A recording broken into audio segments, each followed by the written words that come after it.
गर्मी के तपते दिन थे। मोती, एक भूरे रंग का प्यारा और समझदार कुत्ता, रोज अपनी गली में घूमता और सभी जानवरों और इंसानों का ध्यान रखता। एक दिन मोती ने सड़क के किनारे एक बिल्ली, चिंकी, को घायल अवस्था में पड़े देखा। शायद किसी तेज रफ्तार गाड़ी से टकराने के कारण वह बुरी तरह घायल हो गई थी।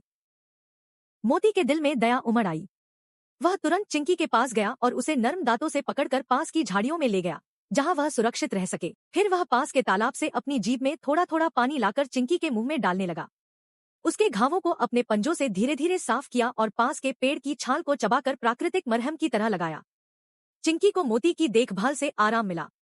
कुछ दिनों तक मोती उसकी देखभाल करता रहा, उसे खाना लाकर देता और रात में उसके पास बैठकर उसकी पहरेदारी करता। धीरे धीरे चिंकी की हालत बेहतर होने लगी और कुछ दिनों बाद वह पूरी तरह से स्वस्थ हो गई। अब वह मोती की एहसानमंद थी और दोनों के बीच एक अनकही दोस्ती बन गई। एक रात मोती गली में घूम रहा था कि अचानक जंगली कुत्तों का एक झुंड उसके सामने आ गया। मोती अकेला था और चारों ओर से घिर चुका था। बचने का कोई रास्ता नहीं दिख रहा था। चिंकी दूर से यह सब देख रही थी। उसने तुरंत एक तरकीब सोची। वह पास के एक ऊंचे पेड़ पर चढ़ गई और वहां से जोर जोर से चिल्लाने लगी। उसकी तेज आवाज सुनकर झुंड के कुत्ते भ्रमित हो गए और ऊपर देखने लगे। इसी दौरान चिंकी ने वहां पड़े कुछ सूखे पत्ते और टहनियां जोर से हिलानी शुरू कर दी, जिससे ऐसा लगा जैसे वहां कोई बड़ा जानवर छिपा हो। डर के मारे जंगली कुत्ते पीछे हटने लगे।